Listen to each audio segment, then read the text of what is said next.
Listen to it fizz. First aid for headache, Alka-Seltzer. First aid for acid indigestion, Alka-Seltzer. First aid for cold distress, Alka-Seltzer. Alka-Seltzer presents from New York the Quiz Kids versus 5 distinguished university professors. Attention, quiz kids and professors, listen closely to today's first question. If the Groundhog should see Lamont Cranston next Thursday, what would he do? Yes, there's the first puzzler from the Alka-Seltzer question box. And do you folks at home know the answer? Well, you'll have time to give it a little thought while the youngsters and the professors here in school answer the roll call. And coming to you from New York City this afternoon, here are the Quiz Kids, their guests, and the chief quizzer himself, Joe Kelly.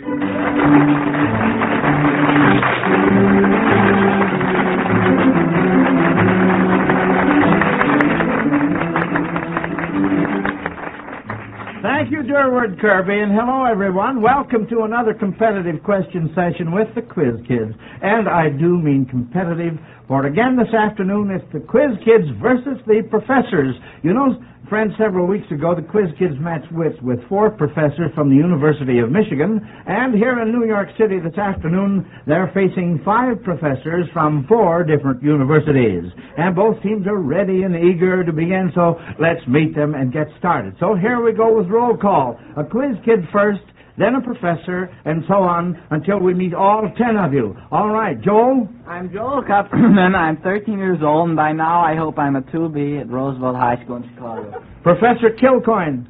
I am a professor of English at Brooklyn College, and I'm old enough not to compete with these kids. Naomi? I'm Naomi Cooks. I'm 11 years old, and by now I'm in 8B at the Grover Cleveland School, Chicago. Professor Smith? I'm professor of philosophy at Barnard College, Columbia University. And as for my age, since I didn't prepare a speech, I guess I'll have to fall back on the truth, 28. Patrick? I'm Patrick Owen Common. I'm 12 years old, and I'm an 8A at the Fort Dearborn School in Chicago. Dean Trincy? I go to school at Hunter College, or that is, I try to take care of the girls who go to school at Hunter College uptown. As for my age, shall I say, I'm twice 21 and a little over almost the truth. Oh, that's cute. Yeah, that's dandy. Next we have Rochelle. I'm Rochelle Liebling. I'm 10 years old in the 6th grade at the Gale School, Chicago, Illinois. Professor Fairchild. I am Professor Emeritus of Sociology at New York University, and as everybody knows, an emeritus is a college professor who's not afraid of losing his job because he has no job to lose.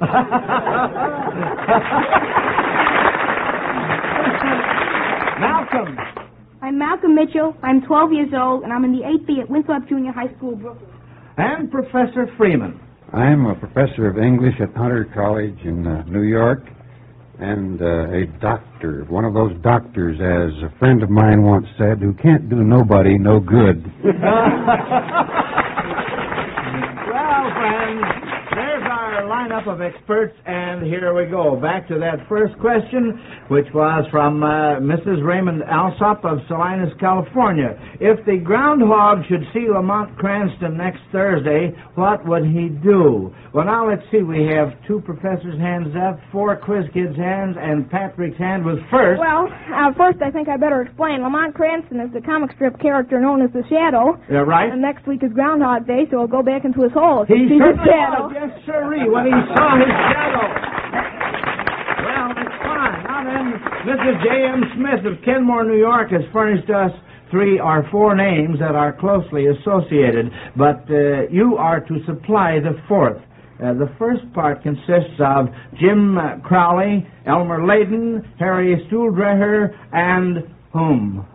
Joel? Well, those are the 4 horsemen, and the 4th is Don Miller. Don Miller is right, absolutely, yes. See what we do this next one. Harpo, Groucho, Chico, and Professor Freeman. Oh, his hand comes back down. Professor Smith. Zeppo, and there was a 5th, Gummo. Get out. Well, how do you like that? Hey, one for good measure. Nice going, Professor. Professor Smith. I was just wondering when you folks were going to get in on this. Yeah. All right, here's the third part. John Tyler, Millard Fillmore, Andrew Johnson, and who is the fourth president who was never elected to that office but merely served out an unexpired term? Pat? Well, Theodore Roosevelt is the next one in line. Oh, no. Oh, no, well, that's, All right, again, Pat? the next one? What, yeah, And who is the fourth president who was never elected to that office but merely served out an unexpired term? Joe? Chester Allen Arthur. Chester Allen Arthur is correct. Nice going, Joe. That's fine.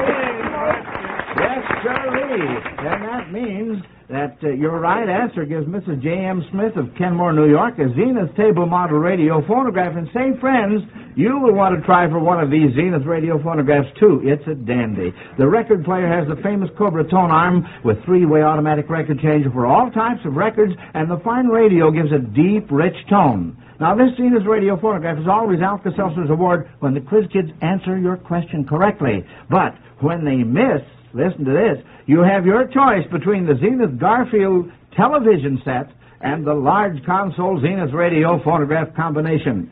The Zenith television set has a new Super Range chassis to ensure the ultimate in performance, the sensational built-in picture magnet aerial, single knob automatic tuning, the big B-size giant circle screen, and the glare band black tube for clever pictures.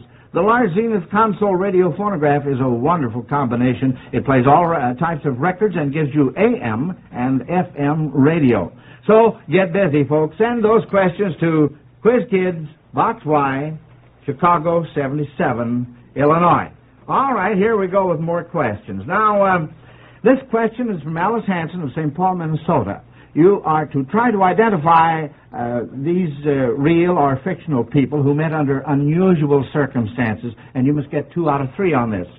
First, an English officer, while taking a sightseeing trip through India, trespassed in the garden of a Brahmin temple and met the priest's daughter. Malcolm? I believe that was in Lockmead. That's right, and what was... Gerald met Lockmead. Gerald met Lockmead from the opera by that name. Nice going. Very good, Malcolm. Second part. The first time this next young man meets his girl is when she and her friends plan to go wading while waiting for her father, the Major General. How about that one? Rochelle. I think that was in the Pirates of Penzance. That's right. And can you give me the name? Well, I think it was Edith, Mabel, and Isabella were waiting for the Major and General. So, and who? All right, Joe? The boy's name was Frederick. Frederick met Mabel. Yes, that's right. Pirates of Penzance.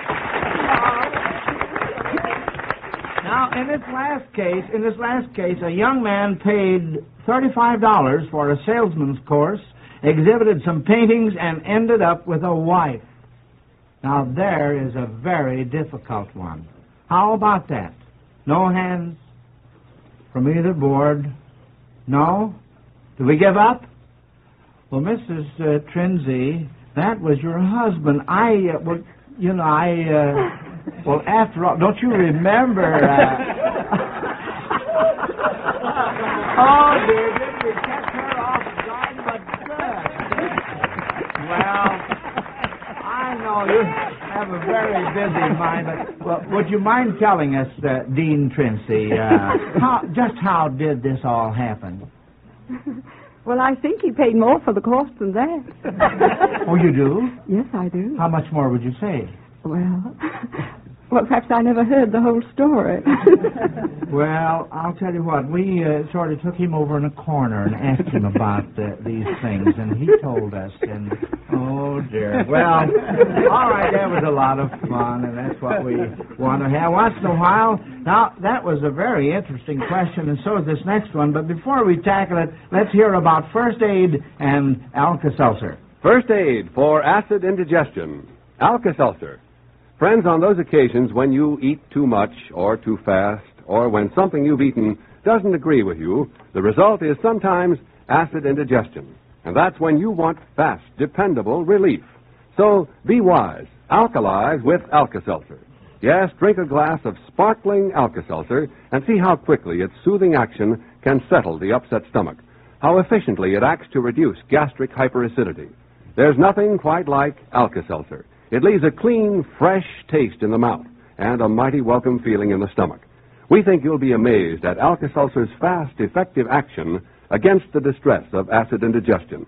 So try it and see, won't you? Remember, when acid indigestion causes discomfort, first aid is Alka-Seltzer. Yes, sir. Well, here's our next question, class. For Mrs. Ida Young of Detroit, Michigan, try to identify the following romantic ballads from hearing only a few snatches from each. Now, Arlo with the organ will play them for us. All right, Arlo, let's have number one.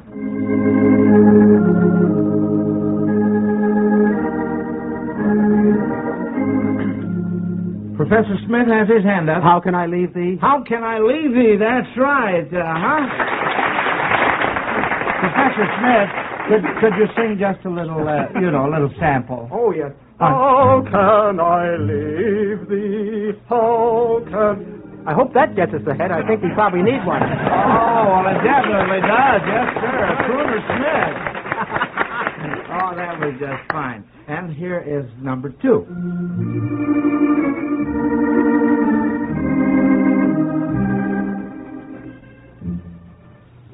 Patrick? Well, that's He's Only a Bird in a Gilded Cage. That's right, yes. And can anyone sing a little sample of that?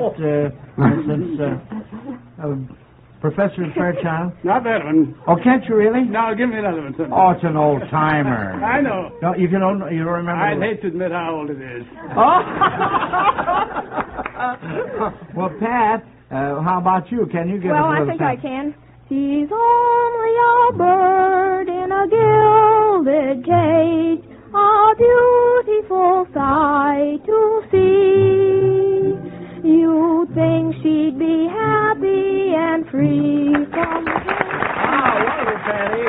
Why, say, we've just got singers all over the studio this afternoon. Yeah. Now, here's the last one.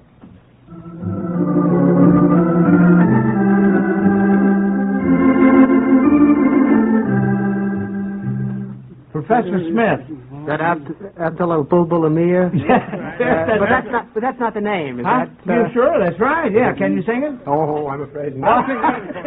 Professor Fairchild. Oh, the sons of the prophets were warlike and bold, and quite unacquainted with fear. But the bravest of all was a man, we are told, named Abdullah Bulbul Amir. Oh,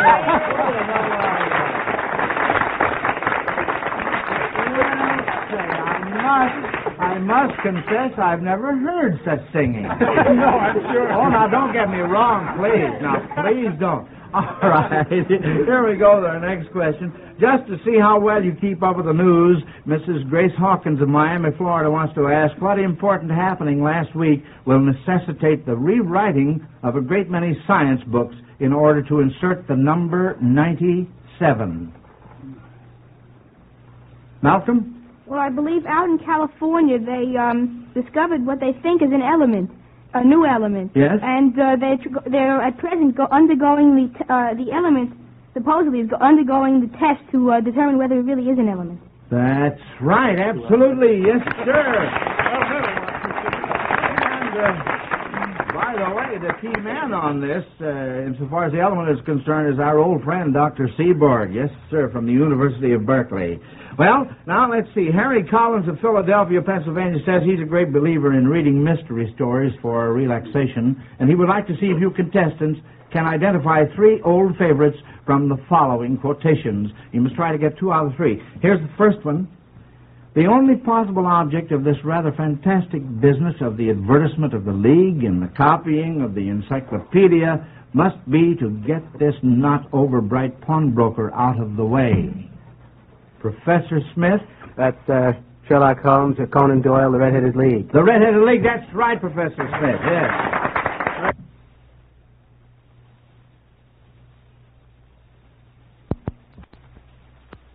Very good. All right, now we're not through yet. In what detective story would you find this? I'm not taking you up to Batty Thomas, Miss Hillary. She's an unlucky belle. Professor Smith. That's Dorothy Sayers and 9 Tailors. Well, how do you like that? Well, now, twins, kids, you're going to have to watch these professors now. That's all there is to it. Here's the last one. The fog has swept in swiftly from the lake. Even against the fire, it seemed now to wrap the two men in a gray and clammy blanket. Pat? I said that was the gold bug. No. No, but I might say you're a little warm, Pat. Professor Smith? Wilkie Collins of Moonstone. No. You give up? Well, let's see. This mystery was written by Professor Freeman on our board this evening. Professor Freeman, that's a rough. Don't you read what you write? That's from the mystery, The Case of the Blind Mouse. Do you remember now? Still don't remember.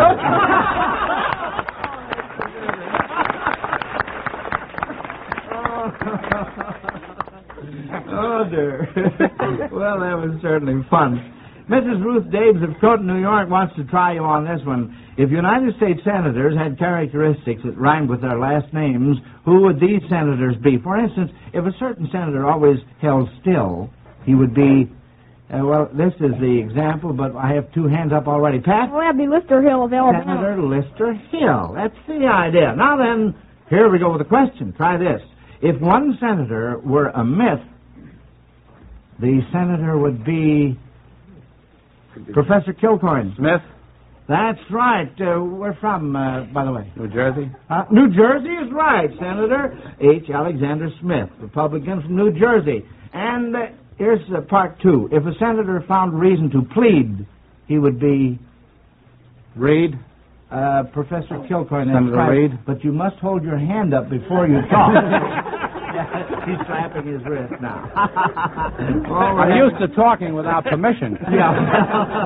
That's right, from Kansas, Senator Clyde M. Reed. Now, if this senator is careful when he drives...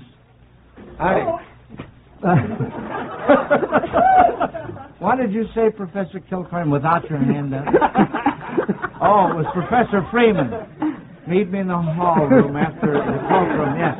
All right, Professor Fairchild. Senator Hayes of New York. That's right. Nice going. That's fine. Now then, we're going to have a few sound effects to help us with this question from Leo J. Burke of Harvey, North Dakota. You ought to keep in mind what the different days of the week were named for and tell what day is suggested by each of the following sounds. You must get 2 out of 3, and here is number 1.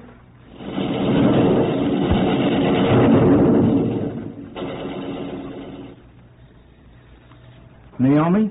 Well, that was thunder, and that would be the god of thunder, Thor, and the day of the week that's named after him is Thursday. No, now, wait a minute. Wait just a minute. We're just a little bit off the beam. Let's have the sound once more, please, just like...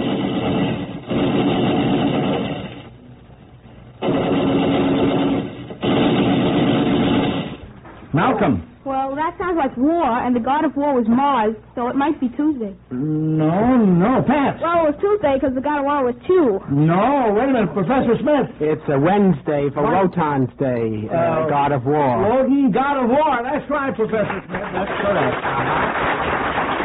Well, let's see what we can do with number 2.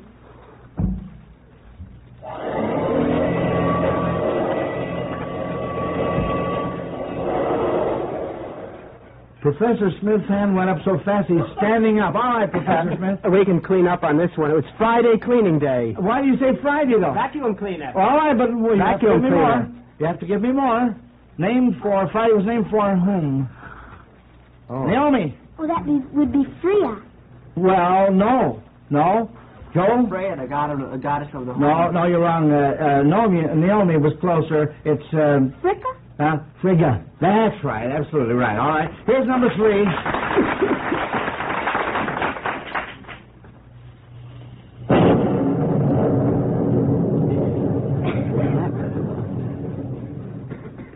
All right, Professor Fairchild. That's Thursday from Thor. That's right, because it was thunder. That's Absolutely right. It's nice going. That was a lot of fun. That was a good question. Now then, you are all allowed to use puns in answering this question from Beatrice Wilson of Washington, D.C. Describe a woman by using terms associated with any collegiate sport. For instance, you could say, always the center of attraction. You get the idea? All right, collegiate sports now. Describe a woman. Professor Kilcoyne? He's a regular catcher. What is that? Catcher. Well, all right. Okay, you really had to stoop for that one, didn't you? Yeah. And let's see. That's rather base. She's always on the ball. Always on the ball. Okay, and she's swimming in dresses. Swimming in That's what I like dresses. to be. Fine, Malcolm. Well, you could use a term in baseball, a curveball. She's got beautiful curves. Oh, yes, we could. That's right. And Joel? Well, you would say she was forward or a far throw from this. A far throw from this. Well, those were all very, very good. Now then, we'll get going on this next question, students, as soon as we hear from Durward Kirby. So let's have that good advice, Durward. Right, Joe. Friends, remember, first aid for headache, Alka-Seltzer. Yes, when a headache is making you feel miserable, the first thing to do is to drop 1 or 2 Alka-Seltzer tablets into a glass of water, watch it bubble up and dissolve, then drink it. And just see how soon the pain of your headache is relieved. Now, there's a reason why Alka-Seltzer is so fast and effective, and that reason is this. Alka-Seltzer is already dissolved when you drink it, and because it is, its pain-relieving agent, sodium acetylsalicylate, is ready to go right to work. And Alka-Seltzer's effervescent base, that Alka-Seltzer Fizz, speeds this pain-relieving action on its way. So remember, when you have a headache, when you want fast, dependable relief from that pain, first aid is Alka-Seltzer. Get Alka-Seltzer at any drugstore in either the 30 or 60-cent package. Never be without it in your home. Yes, you bet, friends. That is good advice. And here's some more good advice. Be sure and give to the March of Dimes, won't you? Now, here's a tricky little question from Francis Holmes of San Francisco, California. A lot of us may remember that Richard Wagner wrote the operas in the Ring of the Nibelungs. But who wrote the words to all those operas? Rochelle? Well, that was Richard Wagner. That's right, he wrote them Not the himself. words and the music. That's And all his right. operas, too. Well, certainly, that's right. That's the answer. Here's one from Miss Lee Lessing of Fayette, Mississippi. The clock on the church tower takes the same time to make 3 strokes as the town hall clock takes to make 2 strokes. Now, as I came home, they began to strike the hour at the same instant. The church clock finished striking completely finished rather, while the town clock had 2 more strokes to go. Now, what time was it? Joel? Well, let's see. I think if you let X equal the hour, then you could have 3 halves. Well, you have to discount the first strike, as it's only the pauses that are really count. So wait a minute. Oh, you'd have twice as much of that, because actually the first one counted, you had 3 in a row and 2, then there'd be 1 against the last 2.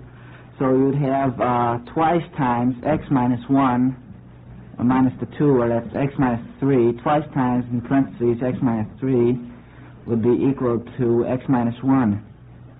So you'd have 2x minus 6 equal x minus 1. So that'd be the x equals 5, so it'd be 5 o'clock. That's right, absolutely, Joel. Good boy. That's right.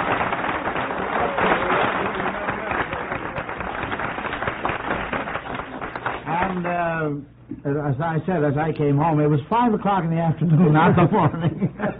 Now, here's a quickie from John Messer of Danbury, Connecticut. What war, might you say, began with 3 apples and ended with 1 horse?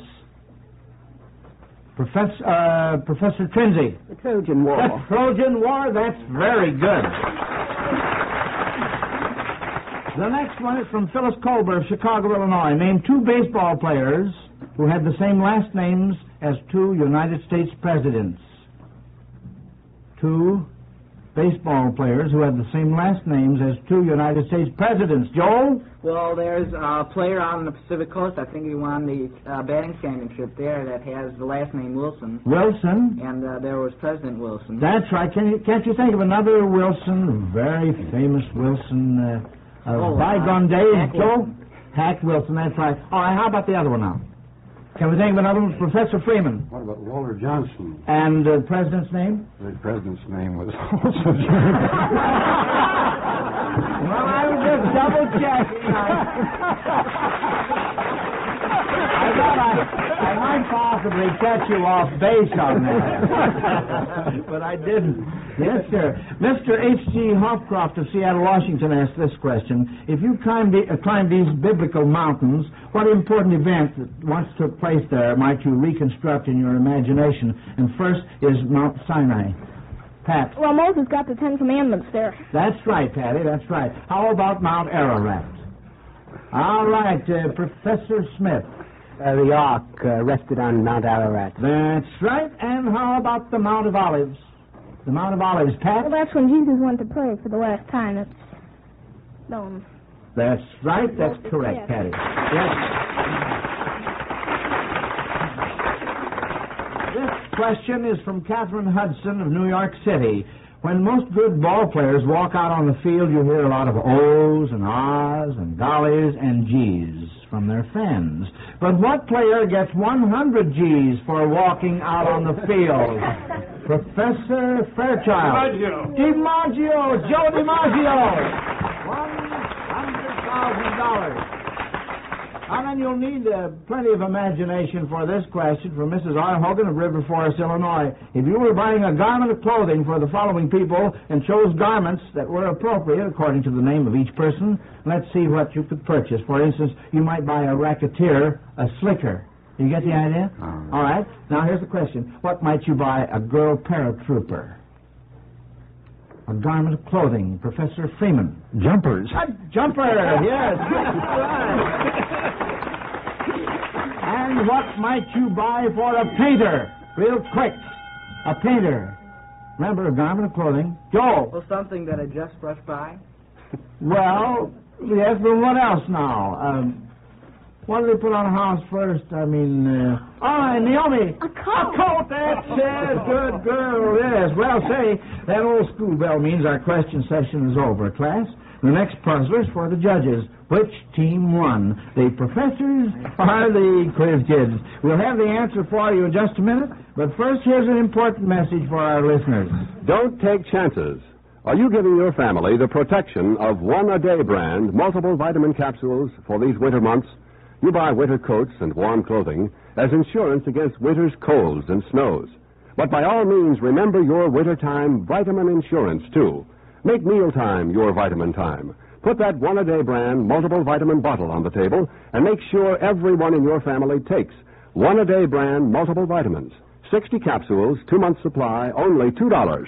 Ask your druggist for one-a-day brand multiple vitamin capsules. All right, well, here's the answer. The judges report that as a class, you didn't miss any questions this afternoon. The score for our team of professors is 88, and the quiz kids, 92. Well, congratulations, quiz kids. And congratulations to you professors, too. You really put up a good fight. Yes, it's been another great session in radio's famous Classroom the Air. It was a privilege to have you professors with us this afternoon, and we want to thank you for participating so splendidly. And for each of you professors, we have a Zenith table model combination radio phonograph, and we hope you like it. Now, next Sunday, we'll be back home in our Chicago classroom with quiz kids Ruthie Duskin, Rennie Templeton, Ronnie Lundy, Harvey Deitch, and Patrick Conlon. We hope to mark all you listeners present in school, too, so plan to be with us, won't you? That's next Sunday, same time, same station. And until then, this is Joe Kelly dismissing class. Goodbye, kids. Bye. Goodbye, professor. Don't forget to do your share for the March of Dimes, and do it today. Listen to the Quiz Kids every week and see and hear Alka-Seltzer's Quiz Kids television show over NBC every Friday night. Consult your local newspaper for time and station. This is Durwood Kirby speaking.